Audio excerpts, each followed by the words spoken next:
नमस्कार दोस्तों, आप सभी का स्वागत है आज के विचार में। तो आज 21 अगस्त।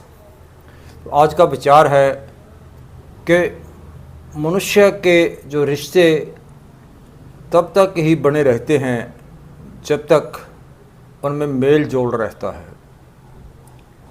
तो समय के साथ और नए रिश्ते पैदा हो जाते हैं और नए रिश्ते पैदा होने के बाद पुराने रिश्तों से मेल जोल कम हो जाता है और कई बार वो रिश्ते ख़त्म भी हो जाते हैं। तो जैसे आज का विचार दोस्तों, अगर आप अच्छी बातों को सपोर्ट करते हो तो हम हर दिन आपके लिए बहुत अच्छी जानकारियाँ लेकर के आते हैं। और अभी तक अगर आपने चैनल को सब्सक्राइब नहीं किया तो चैनल को ज़्यादा से ज़्यादा सब्सक्राइब कर लें और जुड़े हमारे साथ अच्छी जानकारियों के साथ। तो अब बात करते हैं आज के विशेष दिनों की। तो 21 अगस्त 1911 में मशहूर मोनालिसा पेंटिंग जो फ्रांस के अजायब घर से चोरी हुई थी और वो चोरी कर्मचारियों ने ही की थी। 21 अगस्त 1944 तो संयुक्त राष्ट्र के संगठन कायम करने के लिए 193 देशों का सम्मेलन जो था वो शुरू हुआ। 21 अगस्त 1959 को जो था तो हवाई टापू वो अमेरिका का 50वां राज्य बना। 21 अगस्त 1986 में जमैका के 100 मीटर और 200 मीटर में रिकॉर्ड बनाने वाले और लगातार 3 ओलंपिक में 100 मीटर, 200 मीटर और 400 गुना मीटर जो रिले दौड़ थी तो उसमें 9 सोने के तगमे जीतने वाले धावक हुसैन बोल्ट का जन्म हुआ। 21 अगस्त 1995 को नोबल जो पुरस्कार जेतु सुब्रमण्यम का शिकागो में देहांत हुआ।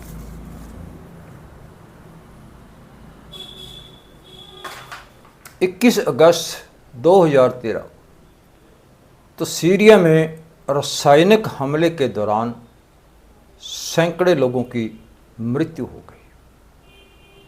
और 21 अगस्त जो है वो कौमी सीनियर सिटीजन दिवस भी है, डे है।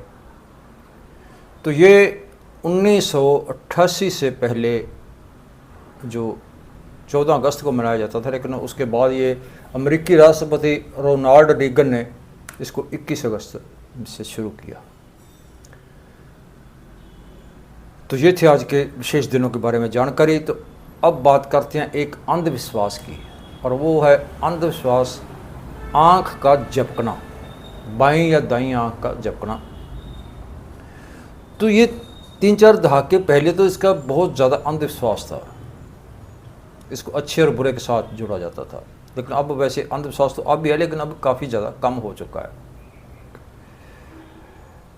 तो उस समय ये कई अंधविश्वास है जो बचा खुचा अंधविश्वास अब भी है और पहले भी था कि अगर औरत की बाईं आँख बार बार झपकती है तो उसको अच्छा शगुन माना जाता था।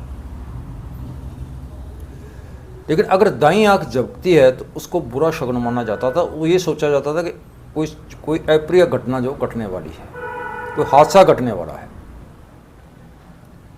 और बाईं जो आँख थी उसके लिए जो मतलब झपकने का किसी अच्छी बात का, किसी अच्छे काम का, अच्छी सूचना की उम्मीद की जाती थी।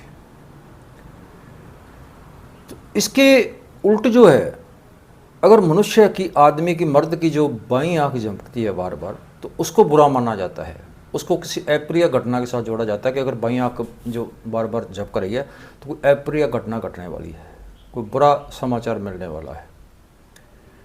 और मनुष्य की जो दाईं आँख है उसको अच्छा जो किया जाता है।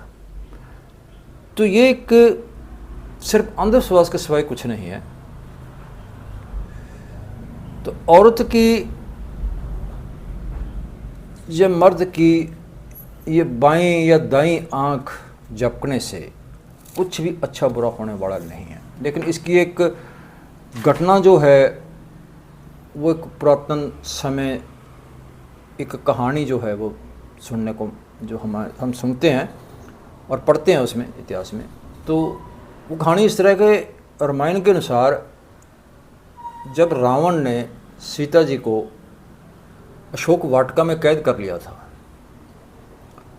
तो एक दिन उसकी अचानक जो बाईं आंख थी वो झपकने लगी।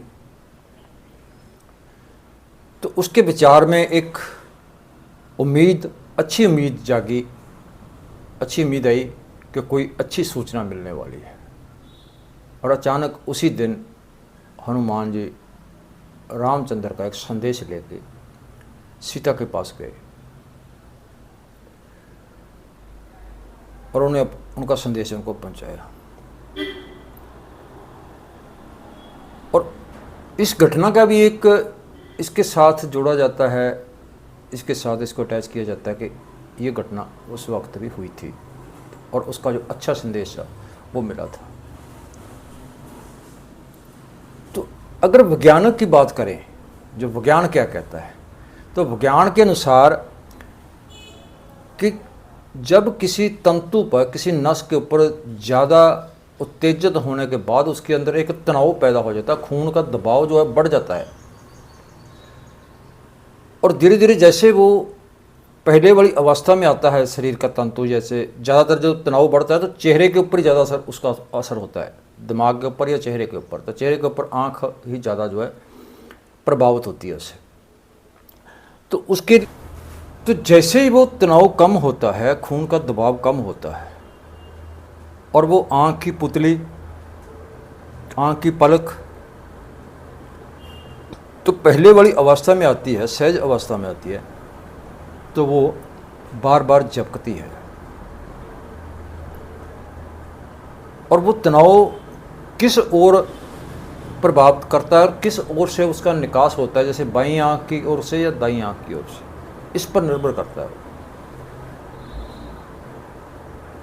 तो किसी भी व्यक्ति के चिंता में डूबे होने के कारण, किसी तनाव के कारण, चाहे वो मनुष्य आदमी है चाहे औरत है, तो उसका दिमाग और उसका चेहरा जो उससे तनाव से प्रभावित होता है। और उसके प्रभाव से, क्योंकि जो आँख की पुतली है वो सबसे नाजुक और सबसे कमज़ोर और जिसके ऊपर सबसे ज़्यादा दबाव पड़ता है,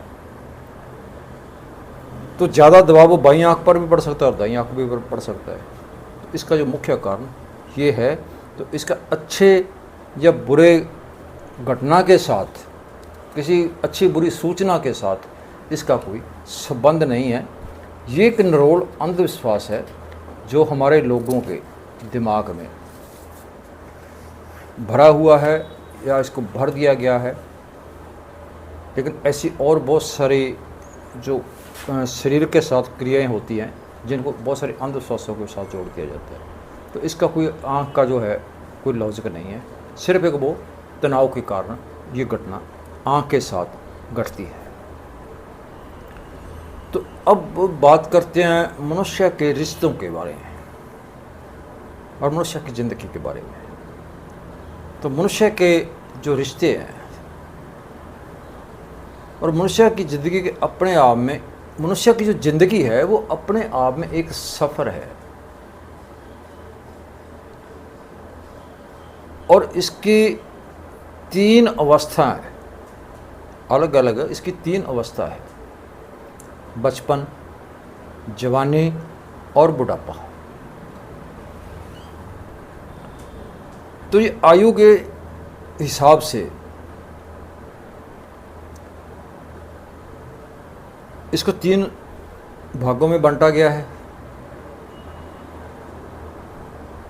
मगर सामाजिक जो हालात हैं, सामाजिक स्थितियां हैं जो, तो उनमें भी एक और 3 पड़ाव हैं। एक जन्म, एक शादी और एक जो है मृत्यु। ये भी ज़िंदगी के 3 पड़ाव हैं। तो मनुष्य का सफ़र जो है वो सामाजिक रिश्तों के ऊपर निर्भर करता है। तो अब रिश्ते कैसे बनते हैं? कुछ रिश्ते हमें जन्म से मिलते हैं, कुछ रिश्ते आगे जाके हम बनाते हैं, तो उनके बारे में मैं आपको जानकारी दे रहा हूँ। तो जन्म से जो हमें पारिवारिक तौर पे जो रिश्ते मिलते हैं वो है माँ बाप, बेटा, बाप बेटा, बाप बेटी, माँ बेटा, माँ बेटी, और भाई, भाई बहन। तो ये रिश्ते हमें जन्म से मिलते हैं, जन्म से हमारे सामने आते हैं। तो इनके अपने रिश्तों को तकरीबन 3 जो है अवस्था में हम इसका कैलकुलेशन कर सकते हैं। तो जन्म से जो प्राप्त रिश्ते होने वाले हैं वो मैंने जैसे आपको बता दिया कि माँ बाप का, या माँ बेटा, माँ बेटी, बाप बेटा, तो वो रिश्ते जो है हमें जन्म से मतलब जो मिलते हैं। उसके बाद दूसरे नंबर पे आते हैं खून के रिश्ते। तो खून के रिश्ते हैं जैसे भाई बहन का रिश्ता, यानी भाई भाई का रिश्ता, भाई बहन का रिश्ता इत्यादि। ये रिश्ते जो हैं ये इनको खून के रिश्तों में आते हैं। और उसके आगे आते हैं परिवार के रिश्ते, जैसे चाचा, ताया, मामा, नाना, दादा, दादी, बुआ, मौसी, ठीक है, फूफा। ये जो रिश्ते हैं वो मतलब परिवार के रिश्ते के रूप में आते हैं। तो शादी के बाद जो रिश्ते बनते हैं, जो नए रिश्ते और रिश्ते बनते हैं शादी के बाद, तो वो है सास बहू का रिश्ता, ससुर जवाई का रिश्ता, या सास जवाई का रिश्ता, साले का रिश्ता, साली का रिश्ता, जीजा का रिश्ता।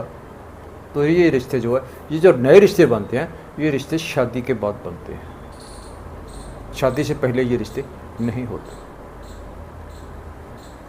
और एक और जो नए रिश्ते बनते हैं वो हैं जैसे हमारे दोस्त, हमारे सहपाठी, विद्यार्थी अध्यापक का रिश्ता। तो ये रिश्ते का एक अगला पड़ाव है, अगली अवस्था है जो रिश्ते की। तो कुछ अप्रमाणित रिश्ते भी होते हैं समाज में, जैसे किसी के साथ कोई रिलेशन जिसकी समाज इजाज़त नहीं देता, लेकिन वो रिश्ते भी बन जाते हैं, लेकिन वो अप्रमाणित रिश्ते होते हैं।